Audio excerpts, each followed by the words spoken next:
오늘도 하나님 말씀을 듣고 깨닫고 그대로 살기를 소망하는 우리의 삶 속에 하나님의 크신 은혜와 능력의 역사가 일어날 줄로 믿습니다. 꿈보다 해몽이다라는 말이 있습니다. 꿈보다 그 해석이 더 좋다라고 하는 의미로 우리는 많이 사용합니다. 이것은 똑같은 일이라 할지라도 어떻게 바라보느냐에 따라 그 관점에 따라서 많은 것들이 달라질 수 있다는 것을 분명히 우리에게 보여줍니다. 여러분, 우리의 삶에 많은 일들이 일어납니다. 그 일들 속에서 여러분 왜 이 일이 일어날까? 그 일을 바라볼 때 그냥 일어난 일에만 우리가 보는 것이 아니라 이 일을 통해서 하나님이 어떻게 하실 것인지, 또 이 일을 통해서 하나님은 우리에게 무엇을 기대하시는지, 또 하나님께서는 이 일을 통해서 우리를 어떻게 변화시켜 가실 것인지, 이러한 기대 속에서 우리에게 일어나는 일을 바라본다면 우리는 정말 모든 그 하나님의 섭리 가운데 이루어지는 아름다운 역사들을 우리는 꿈꿀 수 있고 또 기대할 수 있고, 그런 역사들을 우리는 누릴 수 있게 될 것입니다. 다윗이 계속되는 위기 속에서 그 위기를 당할 때 당하는 그 일에 초점을 맞추는 것이 아니라 그 일로 인하여 나와 함께 하시는 그 하나님의 손길을 찾고 또 구하며 나아가는 그 모습을 보여줍니다.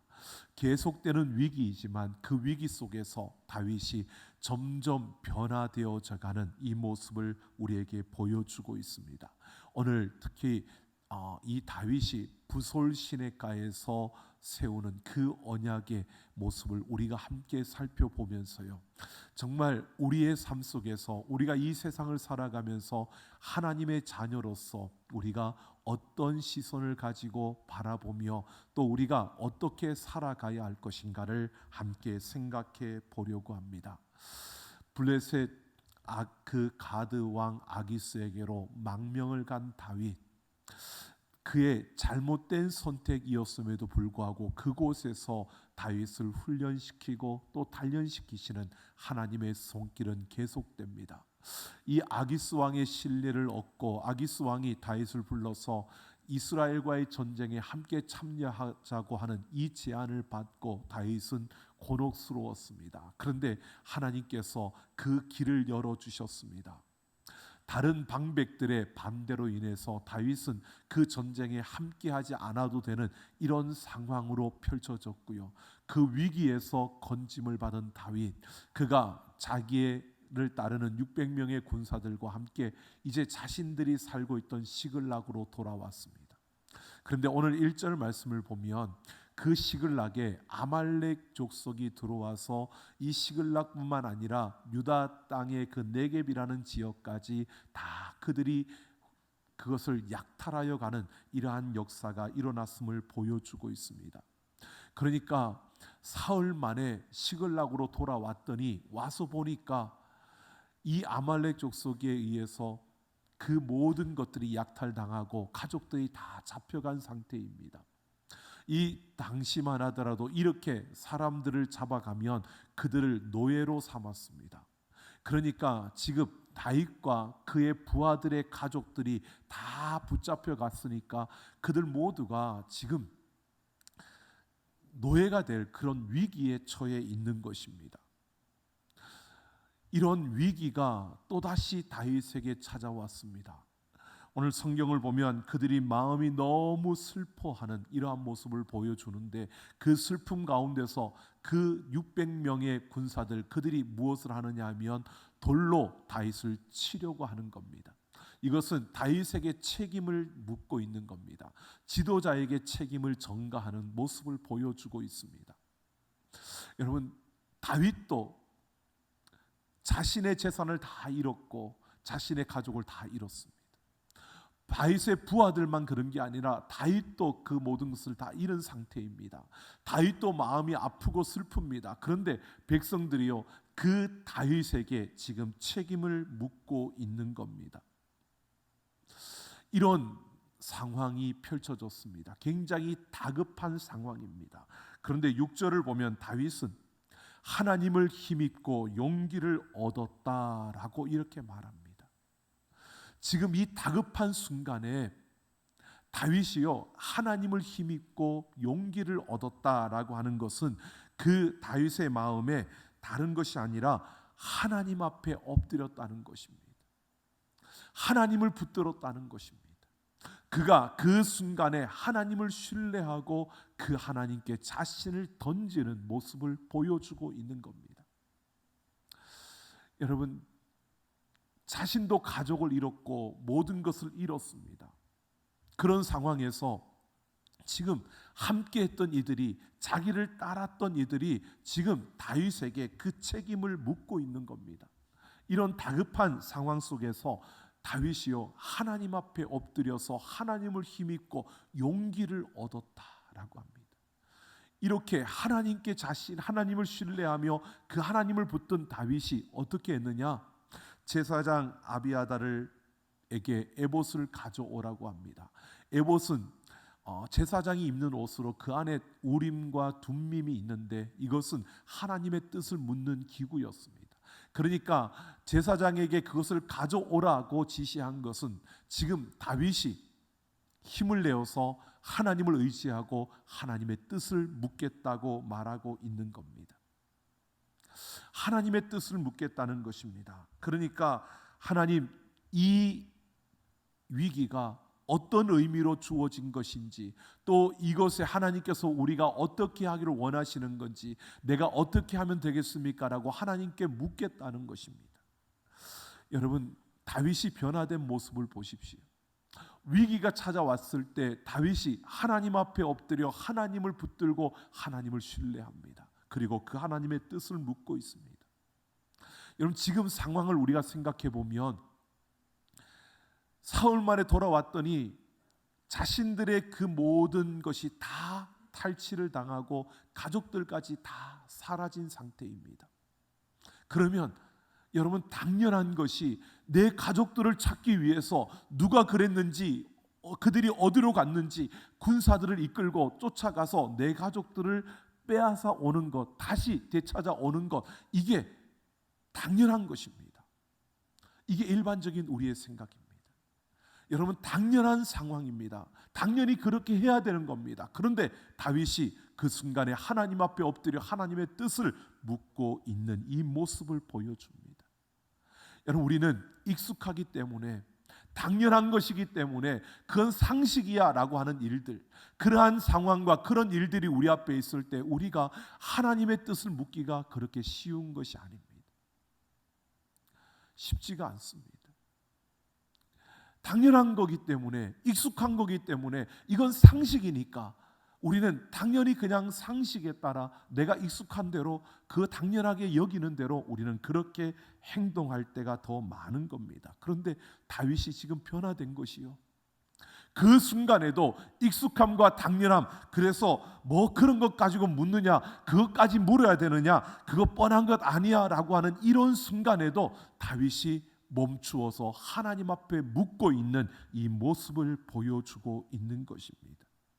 쉽지 않지만, 당연한 것이라도, 그게 익숙한 것이랄지라도 하나님 앞에 묻고 그 하나님을 붙들고 그 하나님을 의존하며 나아가는 다윗의 모습을 보여주고 있습니다. 하나님께서 다윗에게 말씀하십니다. 가라고, 가서 그 아말렉을 따라가서 너의 가족들과 그 모든 것을 다시 되찾아오라는 겁니다. 반드시 그렇게 될 것이라고 하나님이 말씀하십니다.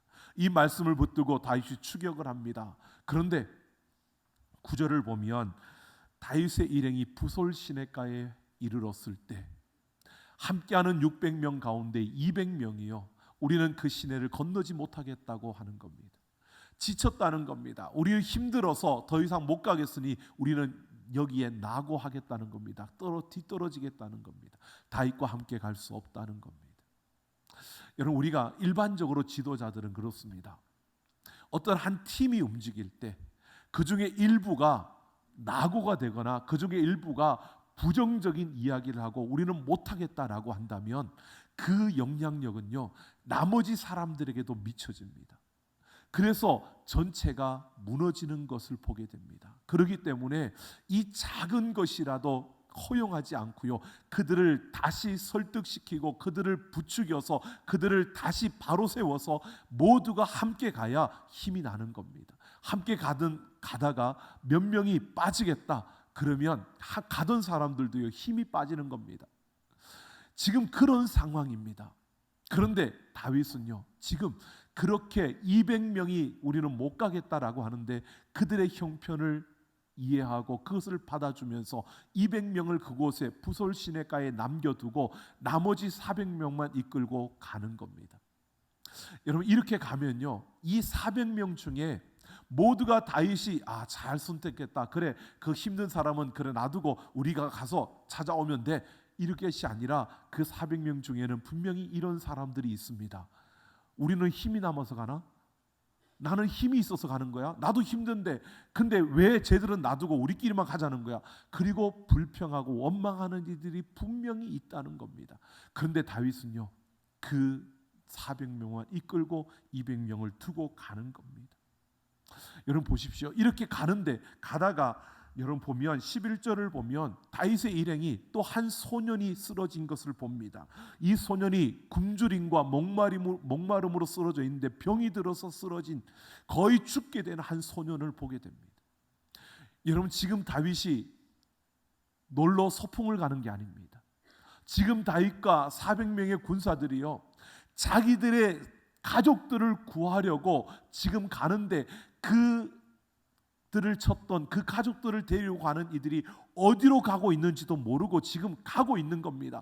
그러니까 사방으로 그 가족들을 구하기 위해서 지금 빨리 가야 되는데 시간이 늦어지면 늦어질수록 그만큼 위험스러운 그러한 일들이 펼쳐질 텐데, 그런데 그 유대인도 아니고 애굽의 한 소년이 쓰러져 죽어가는 것을 그냥 다 죽어가는 거니까 그냥 내버려 둬도 죽을 수밖에 없는 그러한 일을 다윗이 보고요 딱 멈추어서서 그를 돌보고 있는 모습을 보여줍니다. 멈추었습니다. 지금 다급한데 지금 시기적으로 빨리 움직여야 되는 그러한 때인데 다윗이 그 한 소년을 위해서 멈추어서서 그에게 음식과 그 물을 먹이고요 그가 회복을 시키는 이 모습을 보여주고 있습니다. 아마도 함께했던 그 400명의 병사들 중에는 그럴 수 있습니다. 200명이 낙오된 것도 못마땅해서 나도 힘이 남아 돌아서 가는 게 아닌데 나도 힘들어 죽겠는데 그리고 불평했는데 그 애굽 한 소년을 살리기 위해서 회복시키기 위해서 멈추어서 있는, 그리고 자신들이 먹고 마셔야 될 그 물과 그 떡을 그 소년에게 주고 있는 이 다윗의 모습을 보면서요 아마 뒤에서 그렇게 불평하는 이들이 분명히 있었을 겁니다. 지금 급해 죽겠는데 빨리 가야 우리 가족들의 생사를 확인할 수 있는데, 그리고 우리 가족들을 구해야 되는데 지금 여기에서 이런 일을 하고 지나갈, 이렇게 시간을 보낼 여유가 없는데 왜 이렇게 하는 거야 라고 불만을 터뜨릴 수 있는 그런 상황입니다. 그런데 다윗은요 자비를 베풀고 있는 겁니다. 관용으로 그 한 소년을 살려내고 있습니다. 그러면서 그 소년에게 묻습니다. 네가 어디에서 왔느냐? 그러니까 이 소년이 이야기하는 것이요 내가 다른 곳이 아니라 바로 아말렉 사람들과 함께 거기에 종으로 있었던 애굽의 출신인데, 그런데 우리가 그 애굽 사람, 그 아말렉 사람들이 바로 그 시글락과 유다의 그 네겝 지역을 쳐서 그곳을 무너뜨리고 그곳의 모든 것들을 약탈하여 지금 가던 중에 내가 병이 드니까 우리 주인이 나를 버렸다는 겁니다. 그러니까 그 주인도 병들어서 소망이 없어서 우리가 가는 길에 방해가 되니까 그를 버렸다는 겁니다.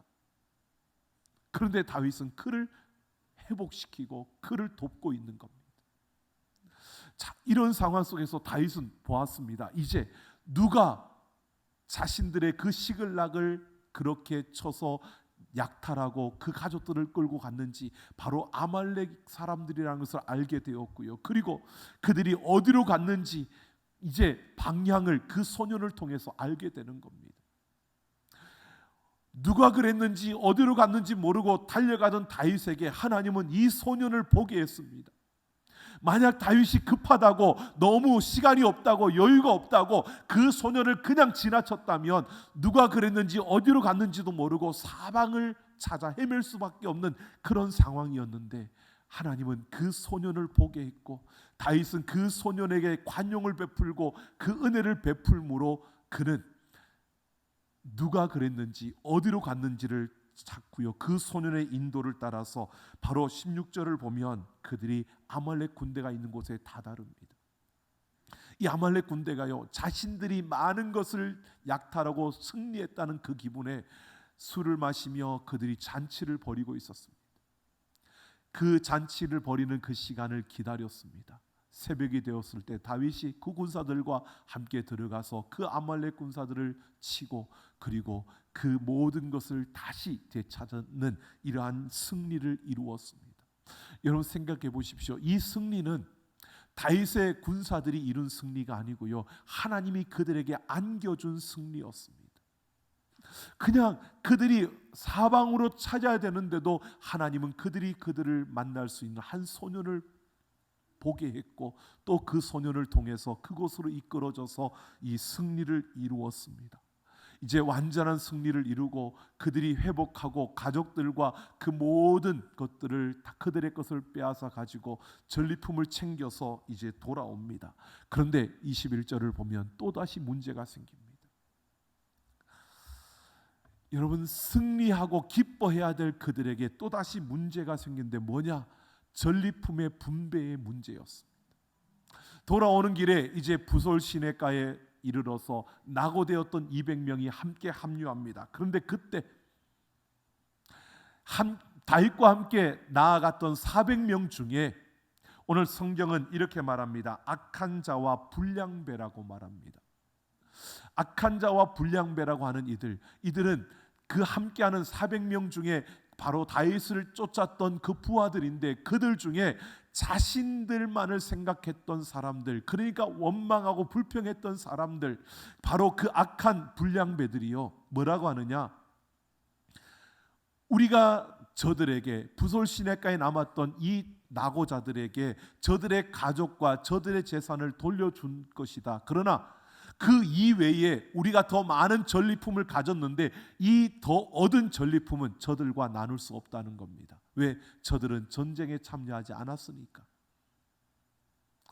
여러분, 이들의 주장은 논리적입니다. 왜? 문호동 무임금이라고 말하는 것처럼요, 이들은 말하는 겁니다. 저들은 이 전쟁에 참여하지 않았으니까 이 전쟁에서 얻은 전리품은 저들이 가질 수 없다라고 말하는 겁니다. 맞는 것 같습니다. 합리적이죠. 그런데 중요한 것은 왜 이런 이야기를 하느냐는 겁니다. 여러분, 세상에서 논리적으로 합리적으로 이야기하는 것들, 그 중심을 보면 뭐냐면요, 바로 자기의 욕심과 욕망이 가득 차 있는 이기적인 모습으로 그런 이야기들을 할 때가 있다는 겁니다.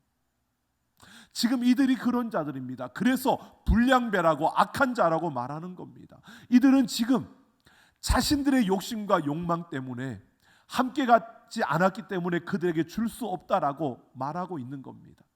그런 자들에게 오늘 다윗이 이렇게 말합니다. 23절을 보면요, 그 악한 자와 불량배들을 향하여서 나의 형제들아 라고 말합니다. 이 악한 자들아 라고 하지 않고요, 나의 형제들아 라고 말하면서 같은 형제라는 거죠. 그러면서 이렇게 이야기하는 겁니다.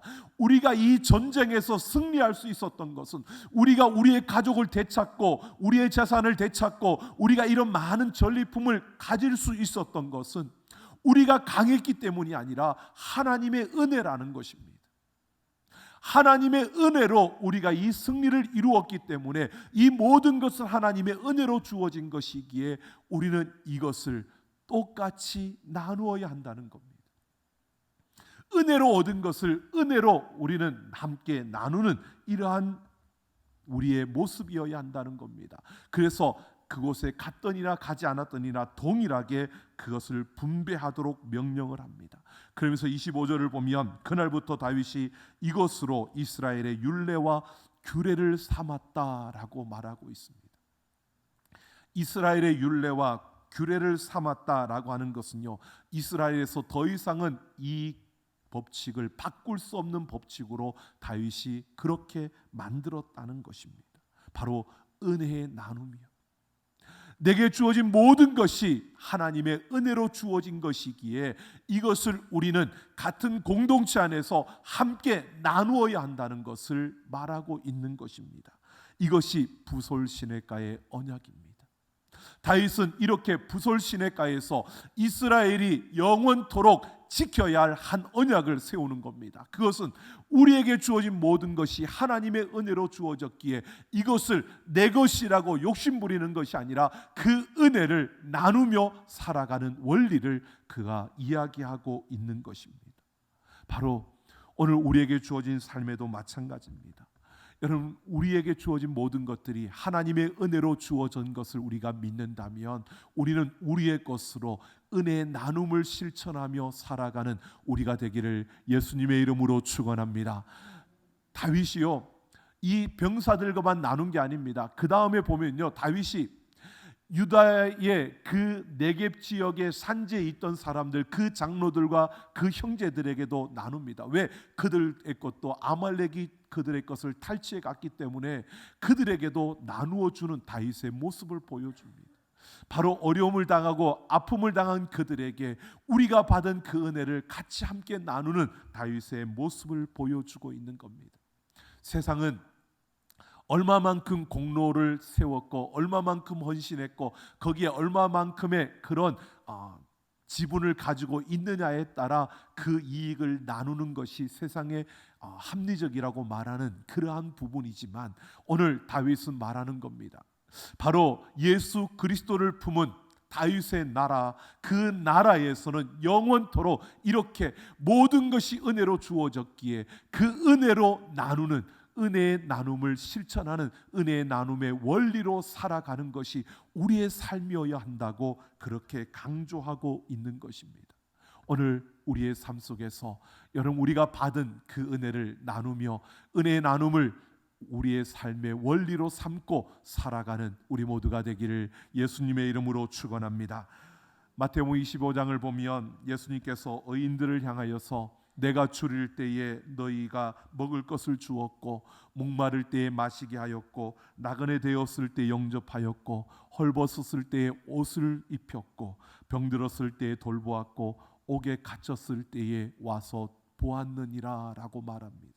그러자 의인들이 말합니다. 우리가 언제 그렇게 했습니까? 우리가 그렇게 한 적이 없습니다 라고 하니까 예수님께서 너희가 여기 내 형제 중에 지극히 작은 자 하나에게 한 것이 곧 내게 한 것이니라 라고 합니다. 소자에게 물 한 그릇 대접하는 것, 이것이 바로 주님께 하는 것이라고 말씀하고 있는 겁니다. 여러분, 오늘 우리는 분명히 보아야 합니다. 우리에게 주어지는 모든 것이 하나님의 은혜로 주어지는 줄로 믿습니다. 여러분, 우리가 땀을 흘리고 열심히 일을 해서 직장에서 그렇게 헌신하고 일을 해서 우리가 월급을 받고 생활비를 갖습니다. 그러니까 내가 노력해서 내가 땀을 흘려서 내가 시간을 써서 그것을 얻었으니까 이건 내가 가진 것, 내가 얻은 것, 내 것, 우리는 이렇게 바라봅니다. 이게 일반적인 시선입니다. 하지만 하나님은 이렇게 말하는 겁니다. 내가 땀을 흘리고 내가 노력하고 내가 그렇게 일을 하여 내가 얻은 것이지만 그 모든 것이 하나님이 우리에게 주신 것이라는 사실입니다. 여러분, 우리가 땀 흘린다고 다 얻을 수 있는 게 아닙니다. 우리가 노력한다고 다 가질 수 있는 게 아닙니다. 하나님이 우리에게 주셔야 우리는 가질 수 있는 겁니다. 그래서 우리는 우리에게 주신 모든 것이 하나님의 은혜로 주어진 것이기에 그 중에 열의 하나 11조를 구별하여 하나님 앞에 드리는 겁니다. 이 모든 것이 은혜로 주어졌다는 하나님이 주신 것, 하나님의 것이라고 인정하기에 우리가 11조를 하나님 앞에 드리는 겁니다. 그럼 열의 아홉은 내 것이라고 말하는 게 아니라 열의 아홉은 하나님이 내게 주신 것으로 내가 이것을 통해서 은혜 나눔을 실천하는 삶의 원리로 삼고 은혜를 나누는 통로로 이것들을 사용하는 것이 바로 10의 아홉입니다. 이게 우리의 삶이라는 겁니다.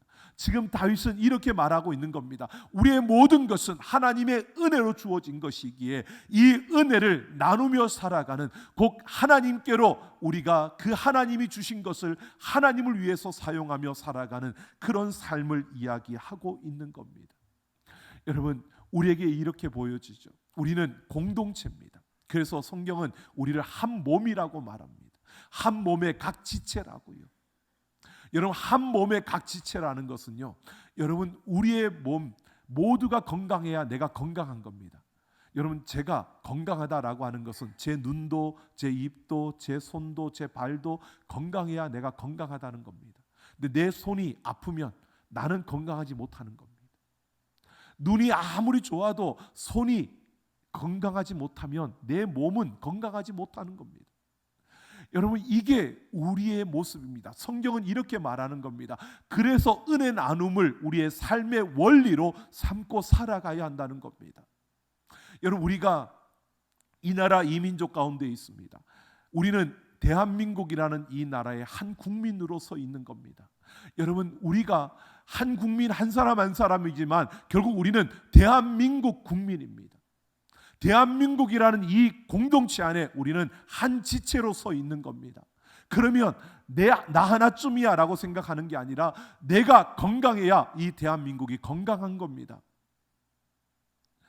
여러분, 악한 자와 불량배들처럼 내 이기적인 그러한 모습으로 내 것만을 바라보는 게 아니라 우리는 우리 이 공동체를 볼 수 있어야 되는 겁니다. 그래서 조금 내가 많이 가진 것, 적게 가진 것, 이게 중요한 게 아니고요, 은혜 나눔을 내 삶의 원리로 삼고 살아가는 것, 이것이 중요한 것입니다. 우리가 가진 것은요, 내가 쓰고 누리고 쌓아놓으라고 주신 것이 아니고요, 그것을 가지고 내가 쓰고 누리면서 함께 나누면서 공동체가 견고하게 온전하게 아름답게 서가기를 하나님은 원하시는 겁니다. 그래서 우리는 나누는 겁니다. 여러분, 이기적으로 우리 개인적으로 생각해 보십시오. 내 것을 나눌 때에 여러분, 우리의 욕심이 없지 않습니까? 있지 않습니까? 그러니까 이 욕심으로 생각해 보면 여러분, 내 것을 나눌 때 아깝게 여기시는 거 당연한 겁니다. 모두가 그렇게 느껴집니다. 그러나 이게 아까운 것이 아닌 것이 내가 은혜로 받은 것이고, 내가 은혜로 받은 것을 나눔으로써 우리 모두가 건강해지는 것이기 때문에 여러분, 이것을 지금 부솔 시내가에서 다윗이 말하고 있는 겁니다. 그러니까 우리는 예수 그리스도를 믿는 우리들은 이 땅을 살아가면서 세상에 익숙한 대로 그렇게 끌려가는 것이 아니라 우리는 은혜 나눔을 우리의 삶의 원리로 삼고 달려가는 우리의 걸음들이 되어지기를 예수님의 이름으로 축원합니다. 여러분 성경학교가 시작되어서 제가 준비할 때부터 보았습니다. 이번 유치부부터 시작해서 우리 모든 부서가요, 예수님께서 그 선한 사마리아인의 비유를 통해서 말씀하시고 마지막에 한 것처럼 가서 너도 이와 같이 하라라고 하는 그 말씀을 붙들고 우리 주일학교 학생들을 가르치고 있습니다. 여러분, 바로 이와 같이 하라라고 하는 것은요, 은혜 나눔을 우리의 삶의 원리로 삼고 살아가라는 것입니다. 누가 내 이웃이냐고 묻는 그 걸음 속에서요, 내일부터 시작된 우리 청년들이 삼척 정라진 교회로 갑니다. 가서 저녁에는 집회하며 예배하며 말씀을 나누지만 낮에는 그 지역에 있는 어르신들과 그 지역에 있는 분들에게 그 사랑으로 나누고 또 은혜로 베풀고 섬기는 이러한 일들을 행하며 그들이 나아갑니다. 여러분, 다른 것이 아닙니다. 그것이 불쌍하기 때문에 아니요, 불쌍하기 때문이 아니라 우리가 도와야 되기 때문에 아니요, 도와야 되기 때문이 아니라 우리는 한 몸이기 때문에, 한 공동체이기 때문에 그들에게 우리가 가진 것을 나누고자 하는 것입니다. 우리보다 더 좋은 것을 가질 수 있습니다. 더 좋은 것을 가진 자들도 있습니다. 그러나 우리의 것으로 기쁨으로 나누기 위해서 가는 겁니다. 오늘 우리는 다른 것으로 보지 마십시오. 여러분, 세상은 그렇게 봅니다. 사회적으로 약자라고 말하죠. 정말 도움이 필요한 사람들, 어려운 가운데 있는 이들을 약자라고 말하면서요, 취급을 실패자로, 패배자로, 루저로 그렇게 사람들을 취급합니다. 아니요, 조금 가졌다고 교만해지면 안 됩니다. 조금 덜 가진 이들이 패배자가 아니고요, 그들에게 우리가 나눠줘야 되는 그러한 한 공동체를 이루는 겁니다. 우리는 공동체라는 이 사실을 잊어서는 안 되는 것입니다. 그래서 오늘 분명히 우리는 이 부솔 시내가의 언약을 기억해야 합니다. 그래서 은혜 나눔을 우리의 삶의 원리로 삼고 달려갈 수 있는 우리 모두가 되어지기를 예수님의 이름으로 축원합니다. 여러분, 큰 것을 가져야 나누는 게 아닙니다. 여러분, 많이 가져야 나누는 게 아닙니다. 내가 가진 것이 그렇게 넉넉지 않고 별 볼 거 없는 것 같아도요, 그것으로 나와 함께하는 이들에게 필요한 이들이 있다면 그것을 기쁨으로 나눌 수 있는, 이것이 은혜 나눔의 원리를 가지고 살아가는 삶의 모습입니다. 여러분, 없어서 못 나누는 게 아니고요, 이 은혜 나눔의 원리를 삶의 원리로 삼지 못하기 때문에 나누지 못하는 겁니다. 여러분, 우리 가진 모든 것은 하나님의 은혜로 주어진 줄로 믿습니다. 이 은혜로 받은 것을 우리는 은혜로 나누며 살아가는 우리 모두가 되기를 예수님의 이름으로 축원합니다.